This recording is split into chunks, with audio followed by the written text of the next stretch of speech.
Hello, everyone, and welcome to this webinar. I'm very happy to have you here. I'm going to wait a couple of seconds so that everyone joins. It's just the beginning. How are you today? Corona times, not very specific, not very good for business, but luckily we have technologies like this. I'm very happy that you found this webinar, and I really hope you find it useful. Please use the chat to write your comments. I'll be very happy to read what you have to say. What are your questions? We're going to answer them towards the end of the webinar, but don't be shy and challenge me. I like challenges, so I'll be waiting for your questions. All right, let me present my screen and start sharing. I hope everyone can see my screen now. Right, so while we're waiting for people to come, let me tell you what we're going to do the next 60 minutes. So during the webinar, we're going to cover 5 topics.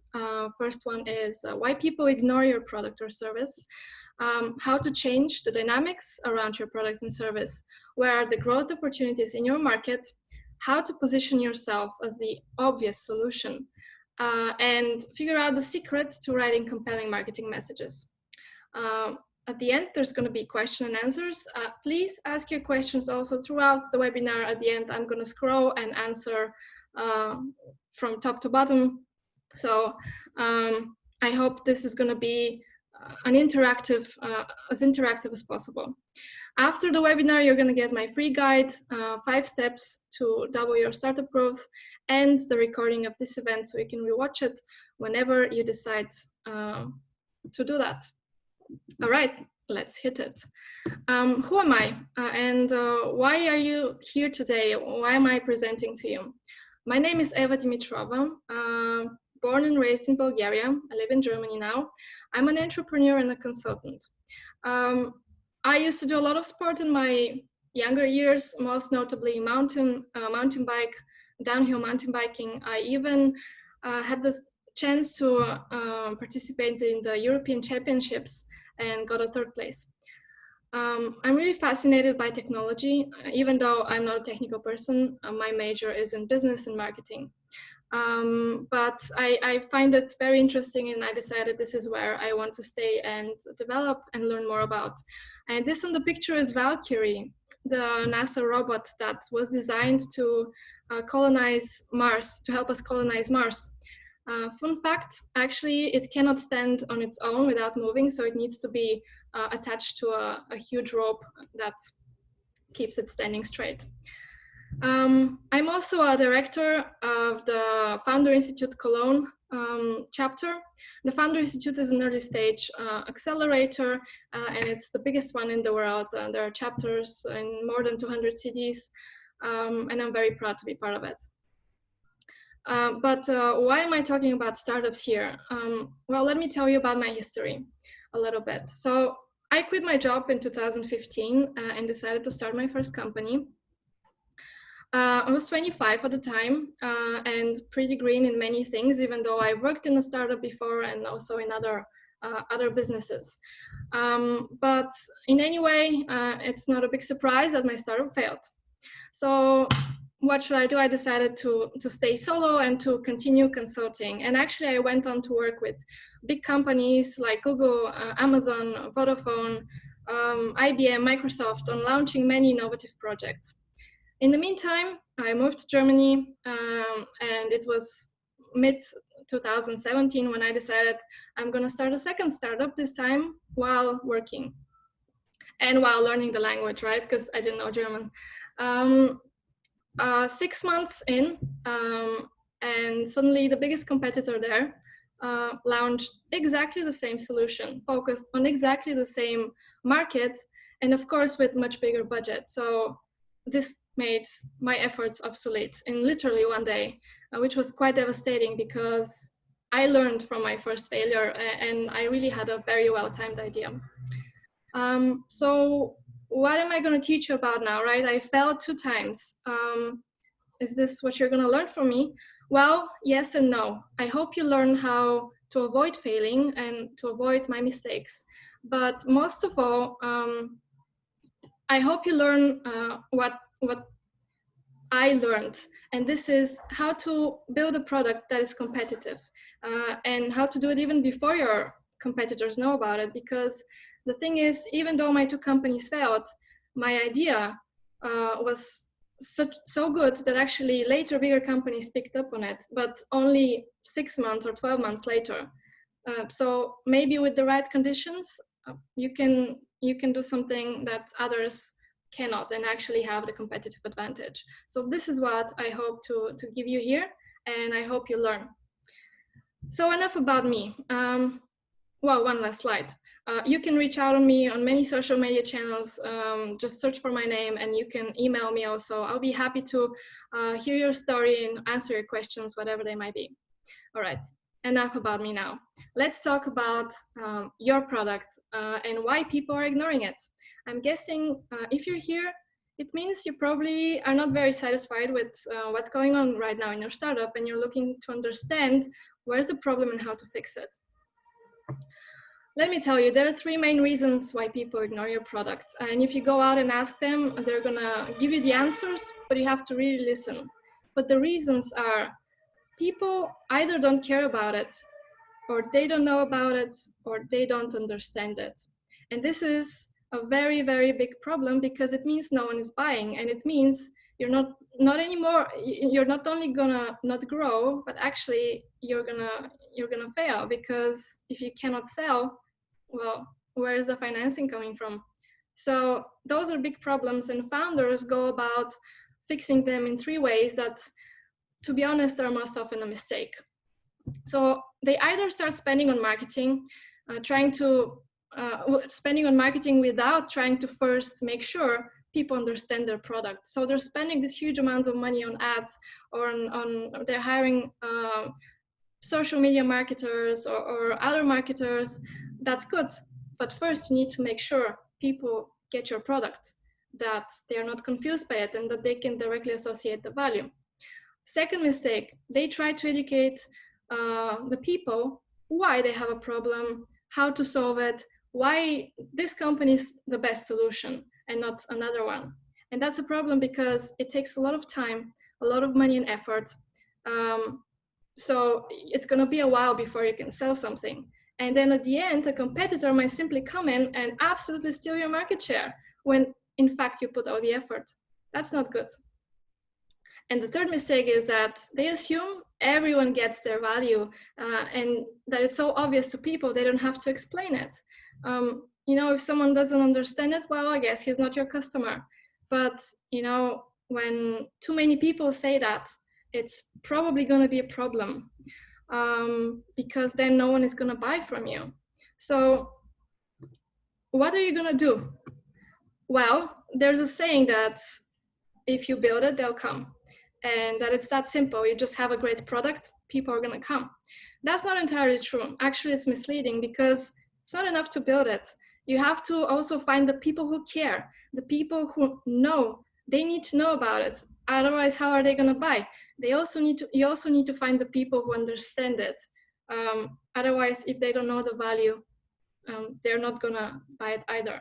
And only then is when people are going to come to you.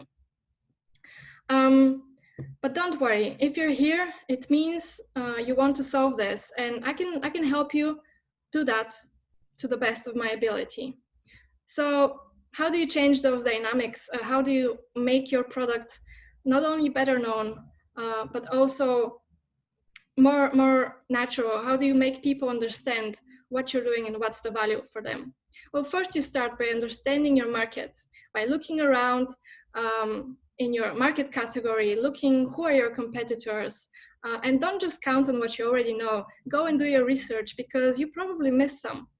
And actually figuring out not only the competitors as a whole, but the relevant competitors, because not every company, if it's in your space, is always your competitor. Sometimes there are differences.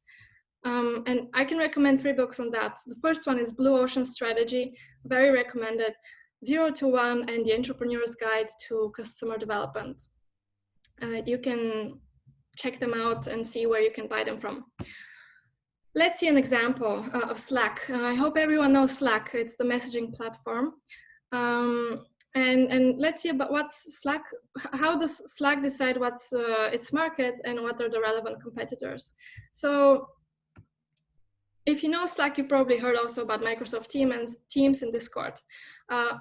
All those three services are messaging services, but they operate slightly different. You may think that the biggest difference is, for example, things like message history and how much far in the past you can see, but there are many criteria. Like, for example, the number of people that can join a space, or how much storage there is, or if you can upload a big file, or if you can actually have message threads. And that's a very important one, by the way, because imagine you're a big company and there's so many conversations going on and it's just a single stream of messages. Without threads, there is no way for anyone to find anything in a fast way. Yeah, so you also have integrations. Those are also important because as a user, you're asking yourself, can I integrate with my suppliers or my clients, and can I directly message them? You can also have things like number of people on a call. All of those things, they not only define who are you competing with, but how well you actually, let's say, perform in those features determines how your market position and how good you are compared to the others. And you might think you're simply the best, and you might be right. In a direct comparison, you're saying it's obvious who's the better company, and you're always going to be the first choice. Or in a direct comparison with product A versus product B, yeah, your product is the best. But what many people actually ignore is that customer doesn't always think like us, and for the customer, very often the choices between starting something brand new, something complex, learning a new system, spending time also educating the staff, spending time changes the processes, all of those things, versus just continue doing whatever you already do. I mean, it's worked so far, why is it not going to work in the future? And that's a very tough choice, because the choice really is between putting an extra effort and doing what you've always done, which requires no extra effort. And guess what? Very often the choice is, yeah, let's just go on with the status quo and continue with what we already know. So you as a startup, you have a choice. You can say, well, those people, I'm going to educate them. I'm going to tell them why they're wrong. And as I told you before, that's going to be very costly and very time consuming. So instead, the smarter thing to do is simply to know which people to focus on, who are going to directly buy, who already recognize what the problem is, and who are basically not gonna, you don't have to convince of their problem or the solution that they need. How do you do that? Well, you have to find them, right? It's your growth opportunity. You have to first understand the customer. Once you understand it, you have to decide which customer to focus on, and also not only to focus on, but actually focus long term, because this is where your biggest growth opportunity is.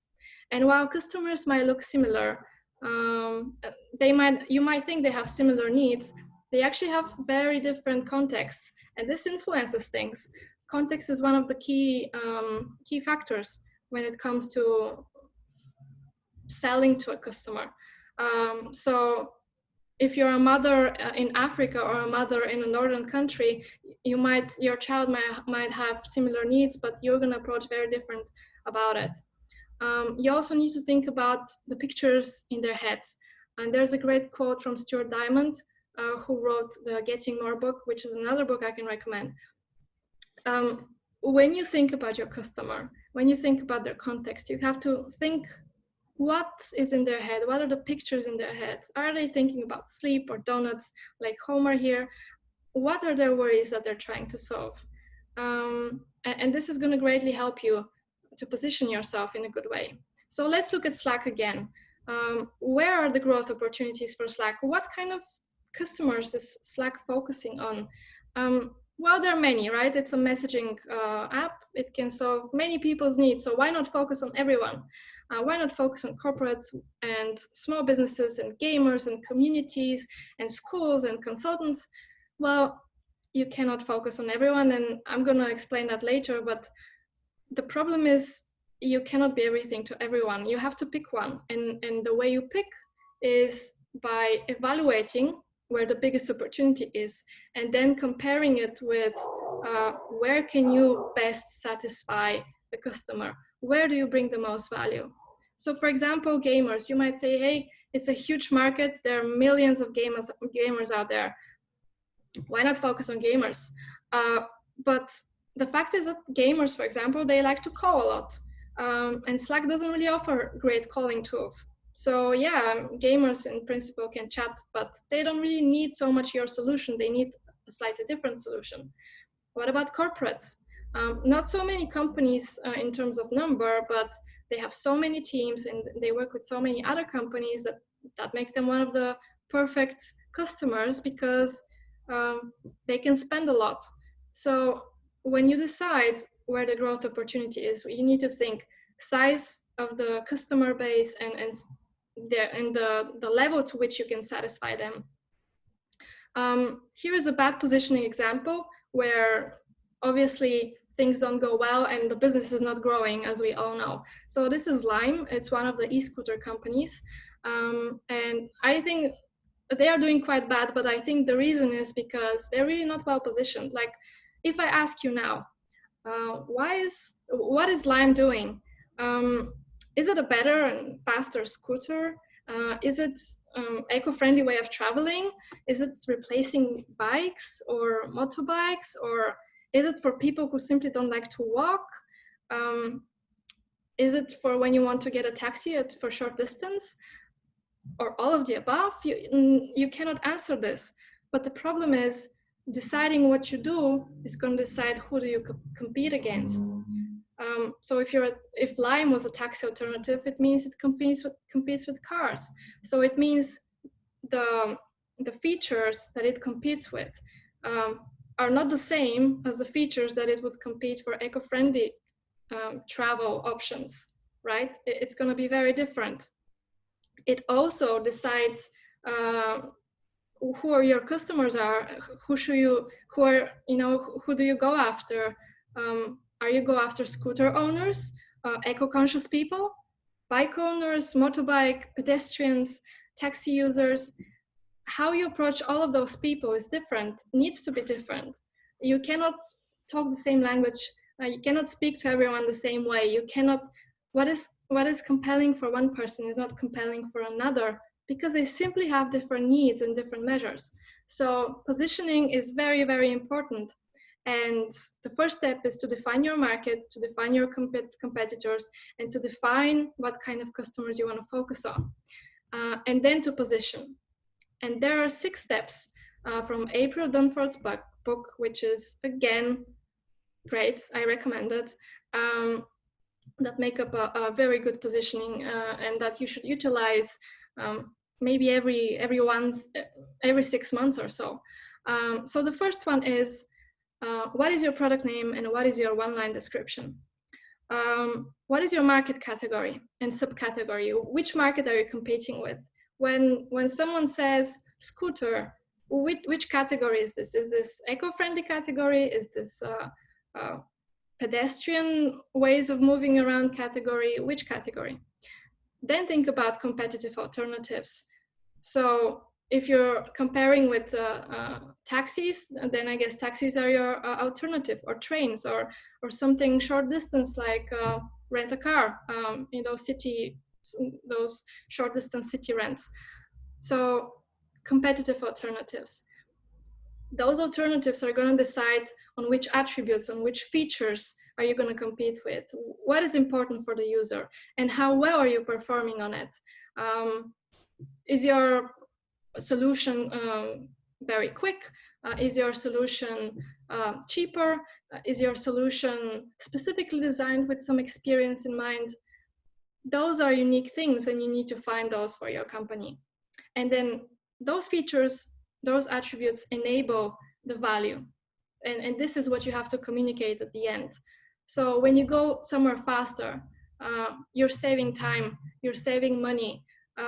Well, you're saving parts of your life, not spending on commuting.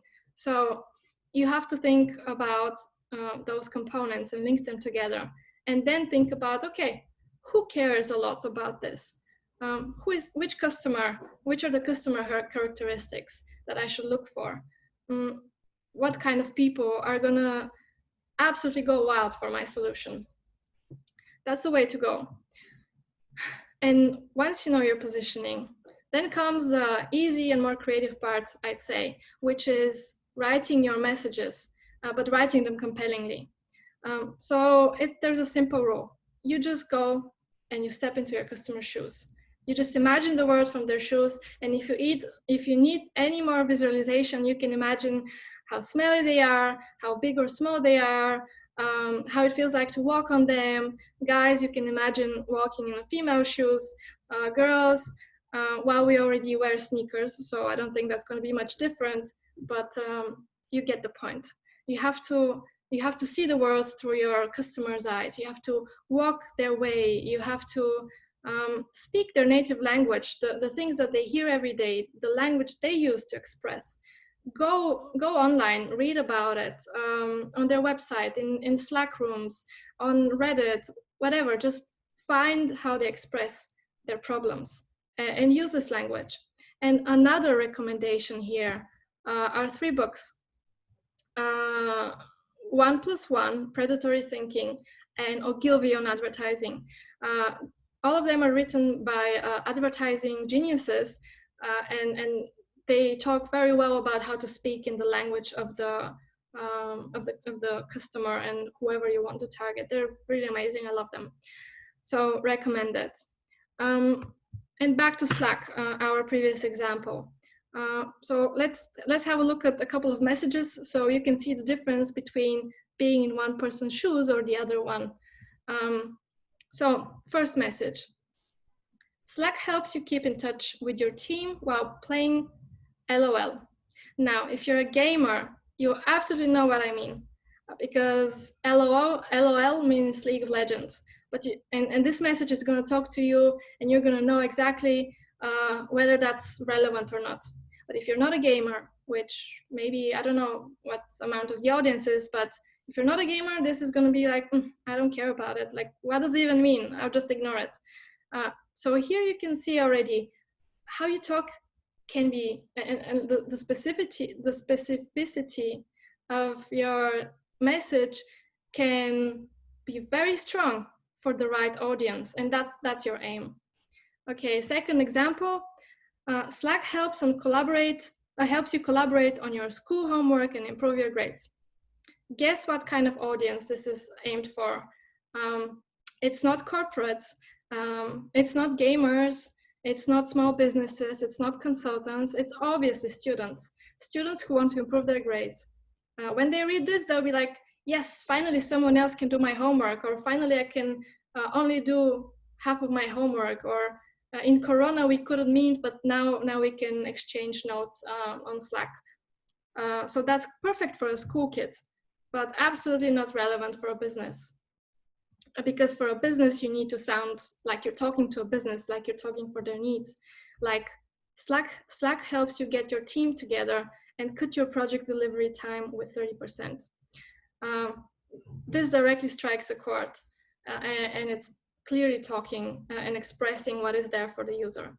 So this is the power of messages, and whenever you change who you're talking to, whenever you change your customer audience and decide to focus on another type, you should change your vocabulary. You should think about how the customer goes by his day. You should talk about their problems in their way, about what they want, about what outcomes they desire, about their context, and about what kind of alternatives they're faced with.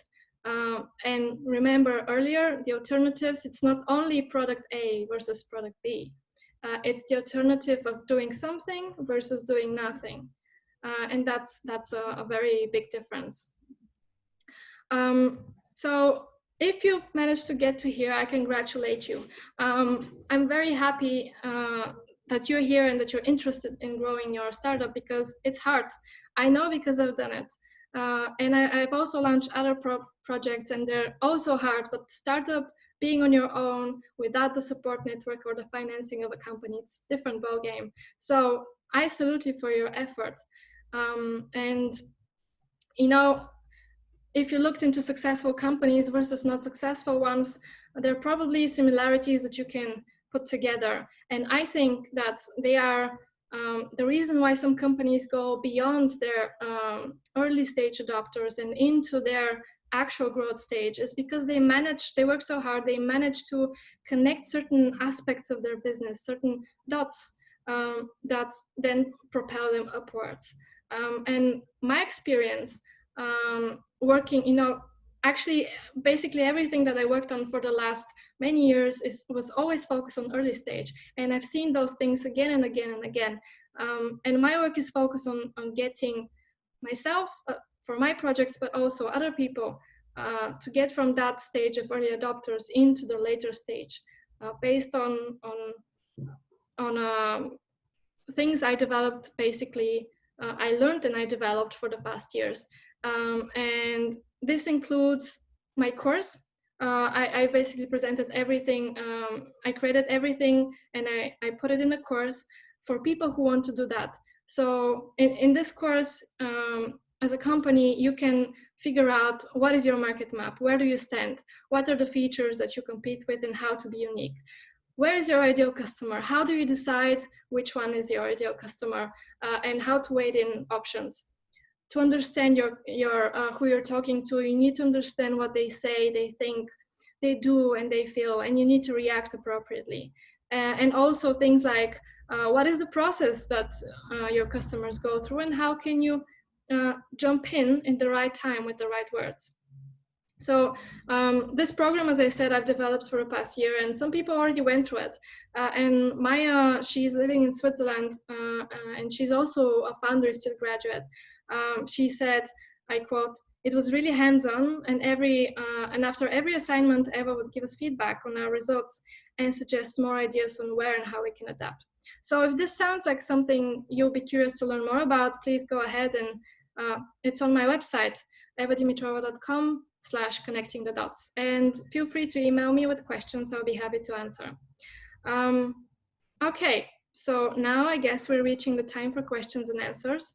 I hope you thought about questions. I'm going to check now. I'm going to stop presenting. Feel free to shoot. Okay, stop sharing. So let's see. Yes, also when you write your questions, please put to all panelists and attendees at the bottom so that others can also see your questions. All right, so from Philip, how can I prevent to be overrun by a big competitor with a higher budget and power?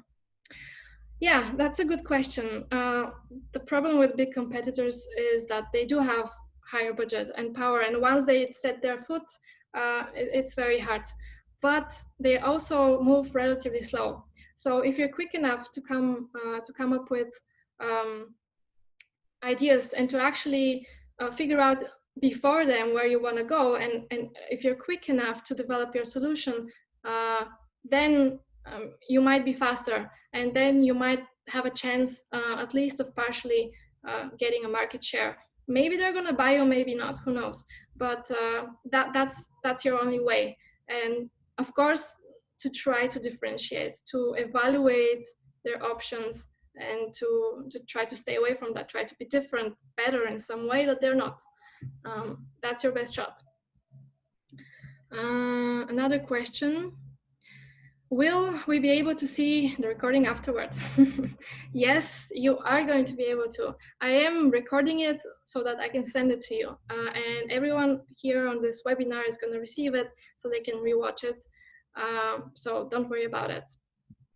Okay, another question. What are some must-have tools for a growth-oriented startup? Tools. Well, I really like pen and paper. I'm a very offline person in most of the time, but I guess if you can clarify for what direction, like growth, it can mean many things. Growth for what? What are you trying to achieve? Another question, how do I identify my direct competitors and the categories of comparison with them? Well, you have to do your research. You have to go and search what you think you're doing. Yeah, so this is the thing. Many companies start with, when they're thinking about their growth problems, they start with the user. They're like, this is the type of user we're after, let's just make our messaging to match it. But this is a little bit out of context because you've already created something. You probably are not starting from scratch. You at least have an idea, if not even a solution. So you first have to understand where the solution lies, in what context, what is it surrounded with, and then make the connection with a type of user, and then see how well they fit together and decide, are you going to change the solution? Are you going to change the user? Are you going to change both? So whenever you go about identifying your competitors, I think you should start with doing your research, see where you are and who's around you, and then see how well you perform for each feature. Okay, what is your definition of product market fit? Product market fit is, yeah, there are many definitions. Actually, I even did a lot of posts about this topic. I think the one definition that really stuck with me is when a company starts growing on its own. Well, it's not on its own, but when you first do some initial effort to reach a certain audience, and then from that audience, it starts growing on its own. When there's a little bit of virality there because people like it so much, they recommend it to their friends and to their friends and to their friends. So for me, this is a definition for product market fit. You do have to do work before, you have to figure out what, how, and everything. But once you target it, even if you do no marketing or minimum marketing, it should be able to keep growing and not be connected with, okay, your marketing budget or your ad spending or something else. So that's my definition, and that's when I think you know when you have product market fit. Can you describe what is Slack and why to use it? I read even the CEO can describe it. Yeah. Well, I don't know if you don't know Slack. Slack is a messaging platform. It's an app. You download it on your computer, or you can use it from your browser. It's like IRC, like those chats before. You can maybe even say it's like Skype, but instead of calling, you're messaging people. So yeah, it's used for messaging, and you don't message one-to-one, even though you can do it, but you rather have like groups of people. So for example, your team, or all the teams from the company, and so this is Slack.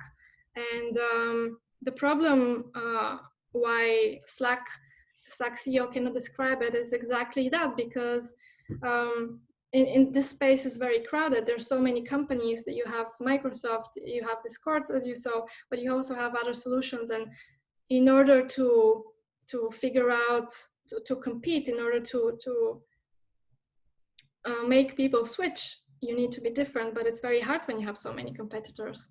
So that's why they cannot describe it. I wouldn't be, I don't know how I would describe it myself, apart from what I said. Okay. Back to the question for the growth-oriented, for the tools. Growth in terms of churn reduction, raising conversion rates, and also lead generation. How do we measure if something works or doesn't? Do you have an advice how to A/B test messaging? Okay, so tools for growth in terms of churn reduction, raising conversion rates, and also lead generation. How do we measure if something works or doesn't? I guess what you need to do here is tools on actually analytics, basically, to see, first of all, what do you have there, what's going on with your product, who is coming, who is going, or what are the points of entry and points of leaving, and then you want to analyze this.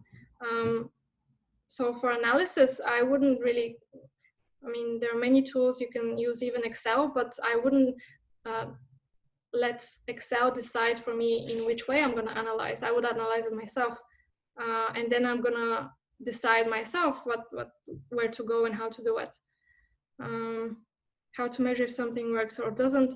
Ultimately, if it works, you're going to notice it. You're going to notice basically more people coming to you. That's like the easiest way to notice something. If you're talking about few percentages here and there, I'm not the person to say. I'm not focusing on those very small corrections. My point here is to do the big correction because it's going to have the biggest impact. So for the small ones, I don't know which are the best tools to analyze it. Do you have an advice how to A/B test messaging? Well, a great way to do it is with Facebook ads. Many people do it. They create the same ad with different text and even visuals. They put it on, and you can set their targeting to random people so that it's not biased. And then you go and you run it for a couple of days and you see which ad performs better. But I'm sure there are many other tools. I just know Facebook is probably the most popular. Okay. So many questions. Before I continue, let me just put a poll. I would really like to know what you think. Like, what is the section from the webinar that you found the most useful? Why people ignore your product or service? How to change the dynamics of the product? Where are the growth opportunities in your market? How to position yourself as the obvious solution or the secret to writing compelling messages? I would like to know your opinion, and I would like to know what was most useful for you so that in the future I can focus. Okay, next question. Okay, most of startups from Bulgaria target bigger markets, USA, UK, etc. What is your experience with smaller markets? Is it a good idea to grow there, or should you focus on the bigger ones? I'm sure that's a question a lot of people are asking themselves. And I'm actually a proponent of first trying to go in a smaller market, in a niche. Why? Because it helps you, first of all, to really, when it's less people, you can focus much better. It's like with the messaging, like being in someone's shoes. When you know who you're talking to, and it's a small group, you can just directly talk to them. Let's say maybe the limitation is a language or another thing, but there is a limitation, and that helps you focus. Another reason is you, by actually first being the big fish in the small pond, everyone starts talking about you. You start getting customers much easy. You solve your financial problems, at least for the beginning. You also improve your product because you constantly get feedback. So you kind of build up this fan base, you build this experience, you understand your market better. And at the same time, you really get this recognition. So when you move out, you're not just random person from nowhere. You actually build up something that many other people recognize. And so I would definitely go with a smaller market first. But again, you have to evaluate the size of the market and how long in the time should you focus on it. Or maybe even if it's a small market, maybe you have to change the business, like how you charge for your solution. Maybe instead of charging a big sum for something, you should do a different model where you charge less because maybe people have less opportunities. So there are things to consider, but I would definitely go with first winning a small audience and then expanding to a bigger one than the other way around. I hope this answered the question. Another question. I'm so happy. There are so many questions going in. Keep them coming. Do you recommend to focus on one target group when advertising or on several in parallel? Well, that has something to do with the testing of the messaging, if you want to test or not. But target group, like if we're talking in general, I think you should only focus in one. Like if you have to focus on someone, you should focus on your ideal customer. And then if you go there and further segment it by some criteria, which you should always do, then yeah, maybe you can try to even further tailor your message so that it fits that specific segment from your ideal customer. You can do both things. It's really up to each company, how much resources they have, because it takes time to come up with one message, to come up with another message. But on the other hand, it's a good information because maybe one segment is better than the other, like respond better. So it's always a matter of decision, like positives and negatives, and you have to decide. Okay, so from the poll so far, I can see people like the most how to position yourself as the obvious solution. And then the second most interesting topic seems to be why people ignore your product or service. Okay, I'll keep it open so that everyone can vote. And I'm going to continue with the questions. Okay, so May. Oh, May, you joined. May was another participant of my course. I'm so happy to see you here. I would also recommend Eva's course. Nice balance of information and hands-on experience. Course was also helpful to generate ideas and to see things from different perspectives. Actually, May's from the States, and she's living in a zone. So for my course, she had to get up like in 4 or 5 in the morning, her time, which was respect for that. And I really hope I'm very happy to hear it was helpful. I'm very happy that you dialed in today, May. Okay, another question. How did your sports career help you to define your approach towards problem solving? Well, basically just my sports career. It's very straightforward. You just go for it, and you train and you fail and you train and you fail, and then at some point it works out. This is how it is with any sport, and that definitely helped me. Yeah. Just not to give up even after, for example, not succeeding with 2 startups. I'm still working on other ideas, and when I find the right person, I'm definitely gonna launch again another startup. So if you want to be part of a startup, maybe you should let me know. But yeah, that's sport is great in that sense that it teaches you that it is just a matter of perseverance, of just doing it again and again and again, and it doesn't work from the first time for anyone, so you shouldn't really have this expectation. Yeah. Do you have experience in the UK and finding the optimal beachhead market there? I'm not sure what you mean by beachhead. I do have experience in the UK market. One of the projects that I launched with Vodafone was actually a couple of them were chatbots and voice assistants, both Google Assistant and Amazon Alexa in the UK. So we did work there, but I'm not sure what beachhead is, I guess. I don't know that term. So Dimitar, if you can clarify, that would be helpful.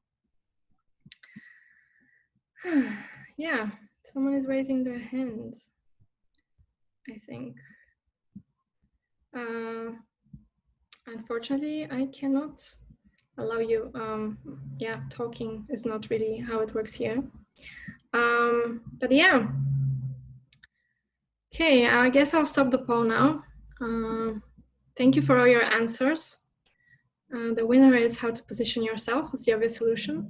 Indeed, positioning is a thing that, first of all, it changes with not only when you decide to change your strategy, but also it changes when the market conditions change, when new competitors come in, when economical conditions change or political one. I mean, if you're following the news and between China and the States, this influences so many businesses there. Companies are moving operations back in. They're building factories because Trump doesn't want people to work to have a connection to China. So those things influence your company and your positioning. And that's why you should, first of all, you should revisit it every like 6 months or maybe once per year. Again, go and reevaluate all your assumptions and see if the answers are still the same.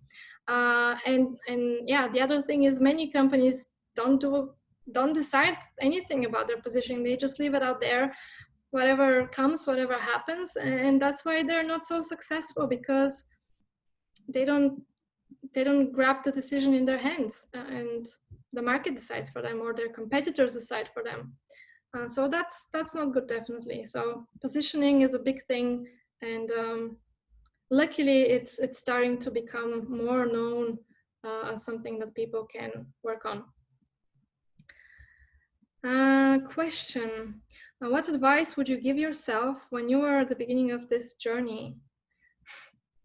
Of my startup journey? Well, I'll just tell myself to keep going like I did. But I also wish, especially for my first startup, I wish the mentors and people that I talked to and who were already in business and maybe saw some of the problems that there were about my idea or my approach, I wish they would have told me when they saw it, instead of sparing my feelings or sparing something, because it's an expensive way to learn.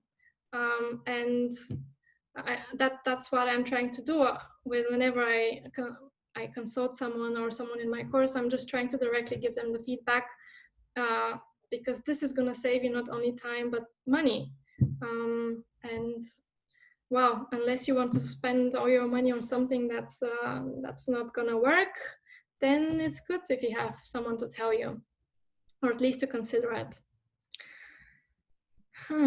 How much time would it take to complete the course? We need all the collaterals and audience definition, yet we don't have experience as most of the founders are tech-oriented. Is the course beginner-friendly? Yes. The course is long, 4 weeks. It's 4 weeks long. And actually, we're going to meet twice per week, or like call. There are group calls twice per week. The first call, I'm going to teach you some things. I'm going to give you some tasks. You're going to work through them. The second call, we're going to discuss about this. And all the while, you're going to have a Slack workspace where you can post your homework and you can talk, discuss, and ask questions. Also me, but also other people. So whatever is not clear is definitely going to be cleared out. This is not a video course where you watch something and there's no one to ask. There's no one to explain to you extra something. It's live course, and I'll be there, and I'll be there to answer your questions. So it's beginner friendly. It's exactly for tech people, because exactly the tech people don't have this knowledge and information. Like, I'm not a tech person. I need help with the tech. You're a tech person. You need help with marketing and business, probably. I don't know. You tell me. But yeah, so you can check out on the website. Everything is there. If you have more questions, reach out to me. I'll answer. My plan is to launch a new course in September. So if you want to apply, do it now, because I don't want to, spaces are limited. Since I'm taking my time to talk to each person individually, I want to have enough time to do that, right? So yeah, check it out. Okay. Yeah, clarification for Beachhead. Czech discipline entrepreneurship.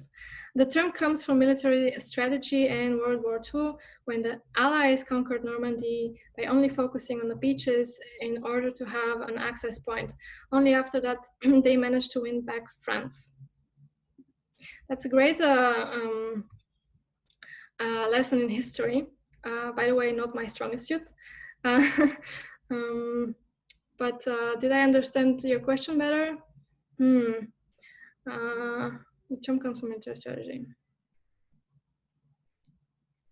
Okay, so you're basically trying to understand how to go, what should be a go-to-market strategy in the UK market. Well, I mean, it's a very generic question unless you have, it depends on your product. It depends who you're targeting and how you're targeting them. You cannot just, you have to specify. I cannot answer this question. We have to talk specifics. That's why go-to-market strategies and positioning and all those things, they're always different for each company in each case. So unless you want to tell me your idea and what you're trying to do, I cannot give you an answer. Maybe you can email it to me or write me in private. I'll be happy to answer that if you don't feel comfortable doing that here. Where do I find my target audience? Best place to start is if you already have some clients, look into it and see which or what type of people are spike up, you know, where do you have, what type of people seem to answer and buy most your products. If you don't have, then you have to think strategically and you have to go through this exercise and you have to define your market, you have to define your competitors, the alternatives, and define all those things, and then go out and test it, and then see if you need to readjust things. You probably will have to readjust some things, but this is the way to do. If you don't know, you go out and test. But it's better to test in a strategic way than just blindly shoot. So that's what I would say. Essentially, it is a priority fraction of your total addressable market. I guess this is the answer of the question for the target audience. Yep, the product is for mid-size manufacturers. Yeah, so B2B. Don't have so much experience about B2B, mostly have experience B2C, but yeah, it's still not enough information. Feel free to reach out afterwards and we can have a talk. Cool.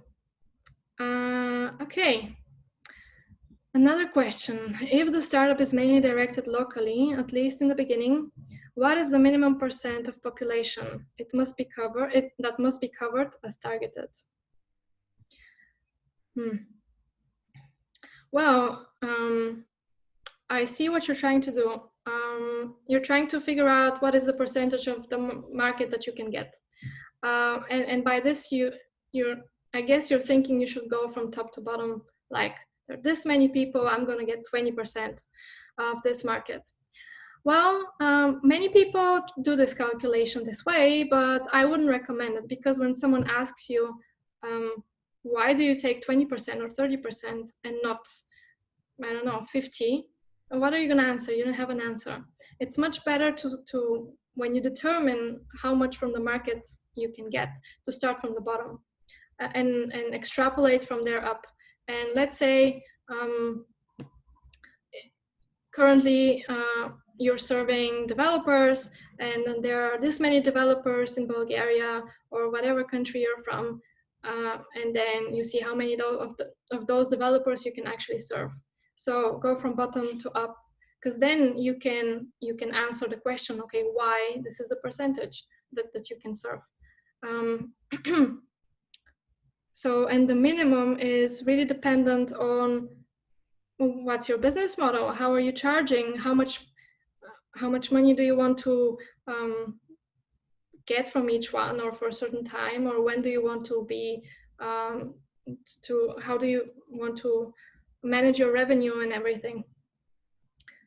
So yeah, I mean, if the question is with respect to approaching investors and doing your pitch deck, and so that you can grab the attention from investors, I would recommend to go with the bottom-up approach, because this way they're also going to be trusting you more, that you actually know what you're doing. You actually know your numbers. It's not just a random number.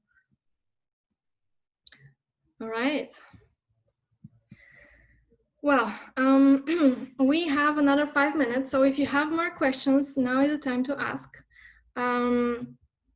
Actually, I'm happy that this happened, that there's so many questions and that we could answer pretty much all of them. If you have more, put them now. But it's always better when it's a two-way conversation. I mean, you can read as many books as you want or listen to many webinars, but the best takeaways are when it's a two-sided conversation and someone asks a question, another person gives an answer, the others are listening in and also thinking, and that's always the best. So I'm very happy this worked out this way. Thank you much for sharing such a great content. Dankeschön, gerne is what they would say in Germany. Yeah, actually for my second startup, I was really sure this was a great idea, and it really was. Actually, I spent like a huge chunk of my savings on it, hired a development team, and the MVP was ready very quickly. But it was hard to manage, of course, because I was working full time. I was also learning German at the time, and it was definitely a very interesting experience for me. But when eventually it failed, it was like a learning, right? Because I just lost a lot of my savings for something that I thought was thumbs up. So I definitely have some war stories, and I can when I say to you that I think something is important, it's from my own experience. I felt it on my own back, so it's not just mumbo jumbo stuff. Would you be so kind to share your experience in B2C products targeting the UK market? Well, as I said, we developed the chatbots for Vodafone with Amazon and with Microsoft, and also the voice assistants with Google and again Amazon. So I was more on the development side of things. If you want to learn about go-to-market strategy, this was rather something that the UK team did because we were collaborating. But in terms of because it was a chatbot and because it was voice assistant, it worked with messages and text, and we had to define who are we targeting, how do we talk to them. Also, because you cannot just write endless messages, like, you know, no one is going to read too long messages. You have to design in a different way than you would design for a website. So all of those things about thinking from the customer's perspective and what is their reality, and all of those things were happening there for me. And yeah, I've missed the webinar, I know, but is there a recording of it somewhere I can watch? Hey Dimitar, yes, I'm gonna send a recording as soon as this webinar is over and I processed it. So don't worry. There were a lot of questions. Probably like 40%, 60% of the webinar was question and answer, which I really liked. Then thank you again, everyone. So yeah, I think you're gonna find it very interesting when you watch it later. I'll send it to you, no worries. And actually, if you guys know people who are going to be interested in this, you can also redirect them. They can register, and I'm also going to send them the same webinar as well as this guide that you're going to get in a couple of minutes. So yeah, seems like we're approaching the end. Thank you very much to everyone. I would be happy if you give me some feedback later, connect with me, talk with me.